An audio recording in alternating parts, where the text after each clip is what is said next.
বন্ধুরা এই ভিডিওতে কিন্তু আমি অবশ্যই কিন্তু কিছু ট্রান্সফার আপডেট সম্পর্কে কথা বলবো এবং তার পাশাপাশি কিন্তু মোহনবাগান ফ্যানদের নিয়ে একটা আপডেট রয়েছে, প্লাস তার পাশাপাশি কিন্তু মোহামেডানের হোম গ্রাউন্ড সম্পর্কেও বলবো। তো তাই বলছি ভিডিওটা স্কিপ না করে সম্পূর্ণ দেখতে থাকো। তো বন্ধুরা, যেহেতু একটা শহরের মধ্যে যে কোনো একটা স্টেডিয়ামে দুটো টিমই খেলতে পারে একটা শহর থেকে, সেহেতুই কিন্তু এক্ষেত্রে মোহামেডান খেলতে পারবে না সল্টলেক স্টেডিয়ামে।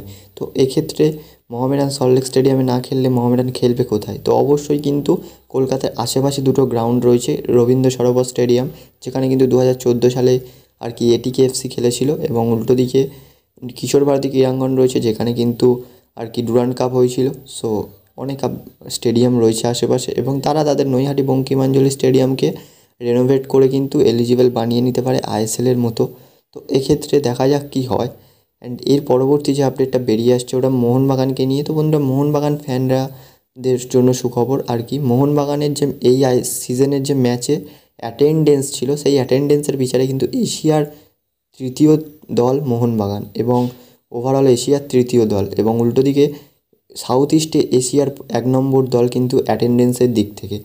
এবং ভারত মানে পুরো হোল ওয়ার্ল্ডের মধ্যে বললে এক্ষেত্রে কিন্তু টপ 100-এর মধ্যে থাকবে মোহনবাগান দল। তো বন্ধুরা, এরপরে একটা ট্রান্সফার আপডেট রয়েছে লালিন জুয়েলাকে নিয়ে।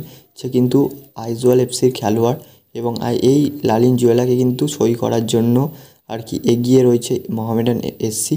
তো মোহামেডান কিন্তু এই প্লেয়ারকে সই করার জন্য অল আউট ঝাঁপাচ্ছে। তো দেখা যাক ডিলটা ডান হয় কি না। তো বন্ধুরা, এর পরবর্তী আপডেট বেরিয়ে আসছে কিন্তু হায়দ্রাবাদের একটা 21 বছর বয়সী প্লেয়ার, মিডফিল্ডের প্লেয়ার হচ্ছে মার্ক জথন পুইয়া। তাকে কিন্তু সই করানোর জন্য এগিয়ে এসছে, প্রায় ডিলটা ডান হওয়ার দ্বারপ্রান্তে রয়েছে কিন্তু ইস্ট বেঙ্গলের সাথে। তো দেখা যাক বন্ধুরা কত তাড়াতাড়ি ডিলটা ডান হয়।